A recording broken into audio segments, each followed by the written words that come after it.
студиото со вас, Славица Арсова. Добро вечер во вечерното издание. Премиерот Мицкоски е оптимист по билатералните средби со францускиот председател и германскиот канцелар во Тиват. Не откри дали од нив добил конкретни гаранции за деблокирање на евроинтеграциите, но вели дека точно знае што било разговарано и што ќе следи во наредниот период. Тој го оцени новиот план за постепено проширување како можност за поинтензивна соработка меѓу Западниот Балкан и Европската унија.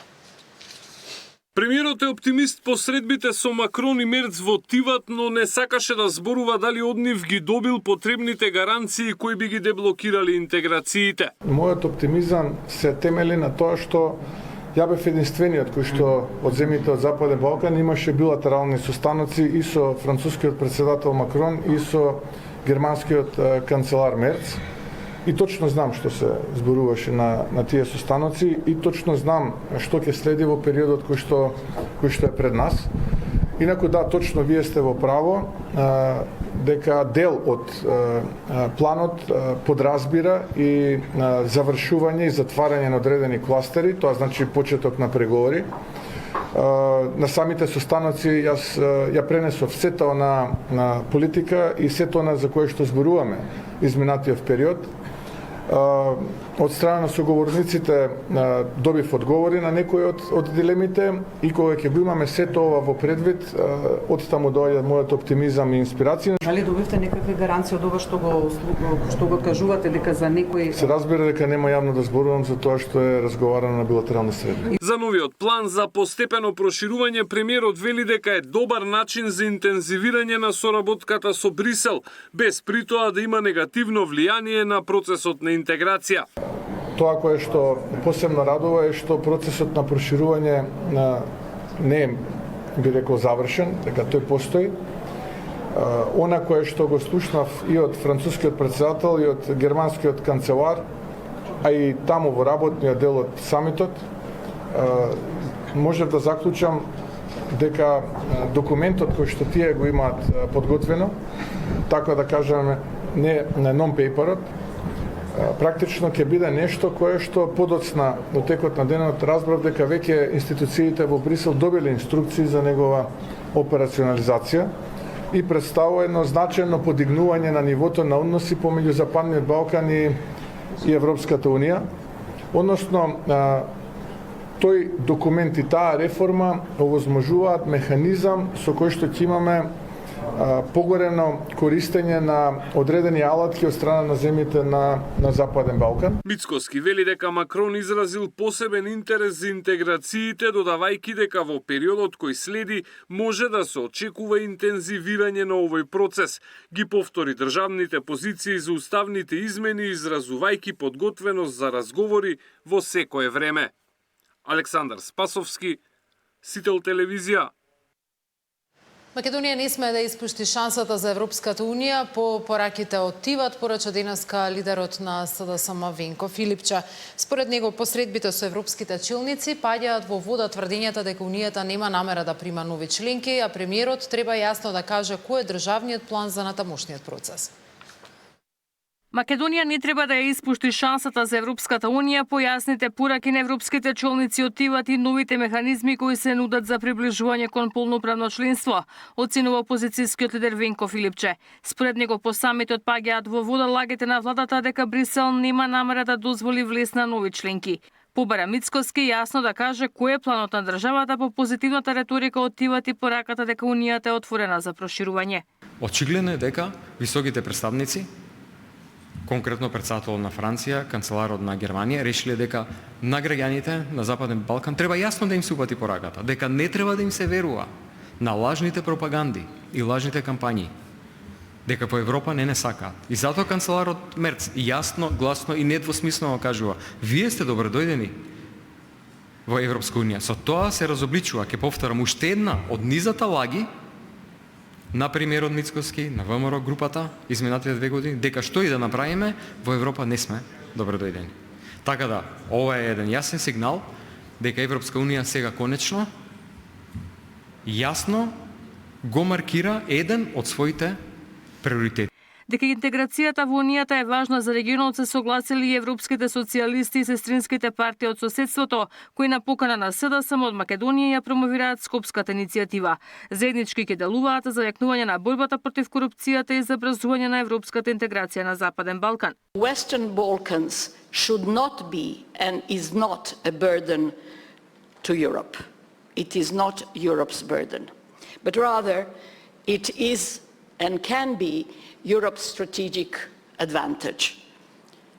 A lot of it actually depends on us, and a lot of it depends on us being open about it.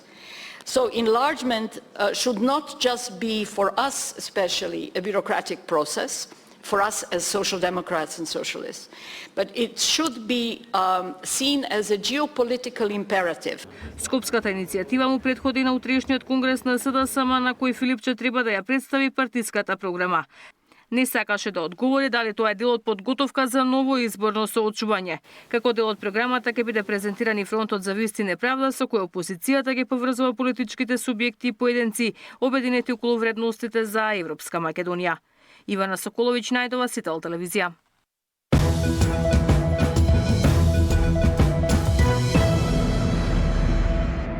Почна полагањето на државната матура. Над 14.500 матуранти денеска го полагаа првиот екстерен испит без мобилни телефони и со засилени правила за спречување препишување. За прв пат оваа година се полагаат 3 вида матура: државна, државна стручна и државна уметничка. Габриела Лескова го следеше процесот на полагање. Почна полагањето на државната матура. Над 14.500 матуранти со пенкалата в раце, без мобилни телефони и на метар растојание денеска го полагаа првиот екстерен испит. Точно во 9 часот утрово низ целата држава почна да тече времето кое го имаат за решавање на денешниот испит, кој е изборен. Најголемиот дел од средношколците за Сител велат дека испитот го поминале многу лесно, но претходел и период на подготовка. Беа забранети телефоните, не се употребуваше и реално мислам дека нема потреба, само нека се учат на време и тоа е тоа. Искрено супер беше испитот, беше многу лесен, одлично беше се организацијата топ. Што полагаш и дали имаше трема? Полагав англиски, ми беше изборен предмет, искрено немав трема, си дојдов спремна, тоа беше тоа. Уште колку испити имаш за полагање? Имаме уште 3 испити, македонски, уште 2 интерни.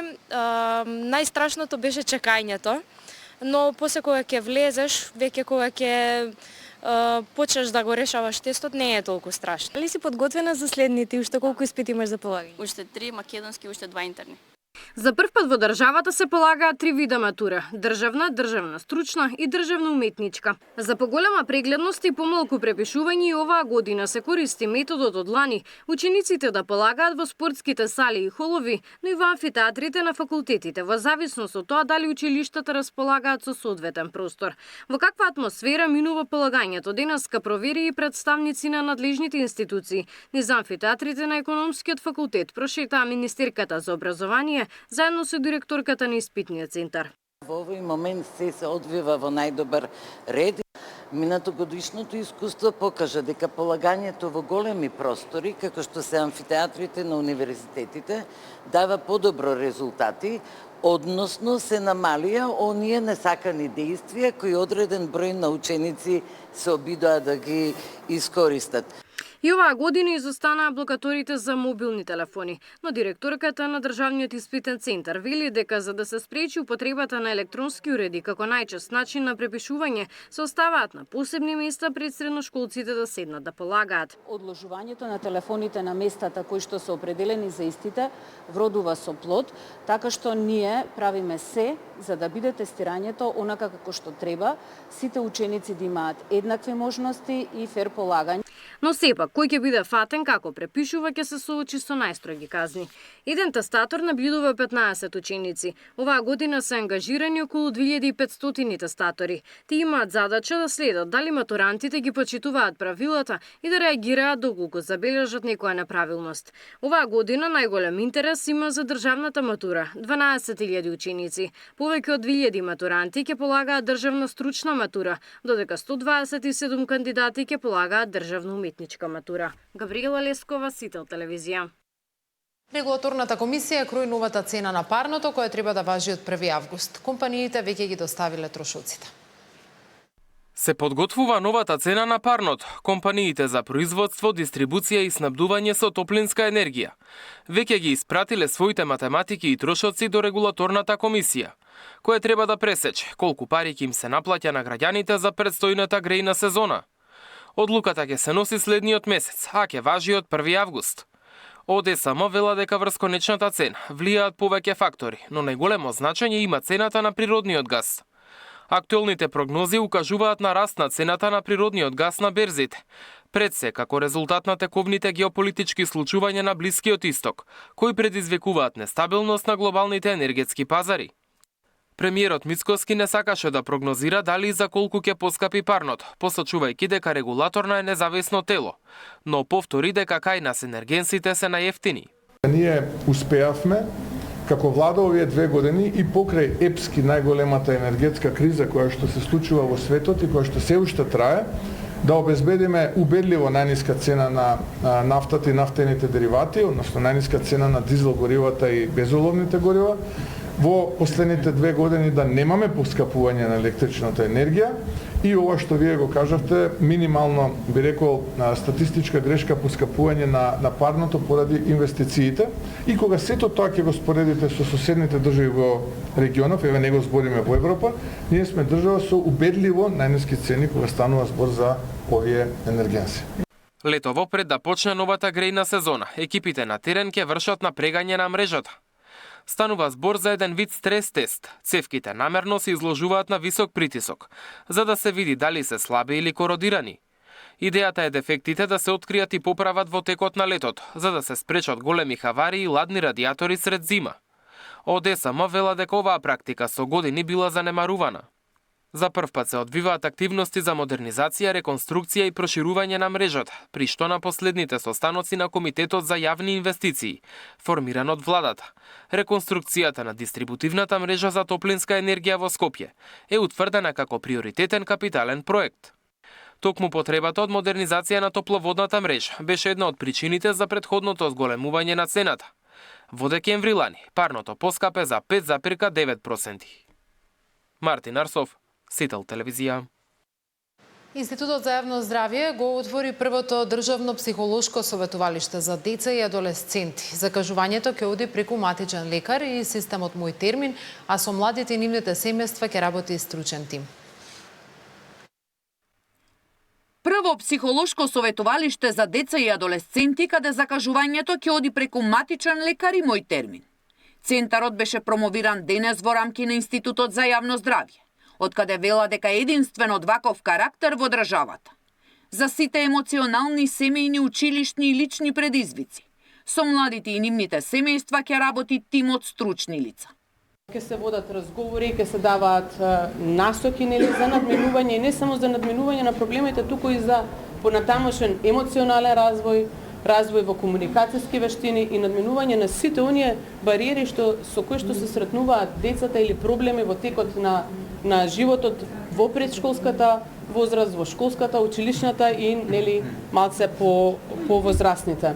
За среќа во овој период веќе во здравствениот систем менталното здравје почнува да се третира и да се гледа со приоритет како што тоа се прави низ цел свет. Освен психолошкото советувалиште, денеска при посетата на премиерот беше промовирана и скапа апаратура која со години не била користена, а сега е во функција. Откако пред неколку дена директорката на ИАЗ обелодени за фантомски вработени, архиварка со плата од 100.000 денари и набавки со двојни цени. Се уште не се знае ки имали одговорност. Андоновска вели дека со инвестициите целта им е да ја вратат довербата на граѓаните во институцијата. Од една институција која што тонеше во долгови, денеска имаме институција која што инвестира во опрема, во реновирање на инфраструктурата, институција која што генерално се грижи за јавното здравје, за разлика од институција која што во минатото, а вие сте сведоци за оние ревизорски извештаи кои што се од минатото, на која што служела за се, само не за тоа за кое што требала да служи, а тоа е да се грижи за јавното здравје. Психолошкото советувалиште за деца и младинци во Институтот за јавно здравје ќе биде во функција од понеделник. Сања Димитровска, Сител телевизија.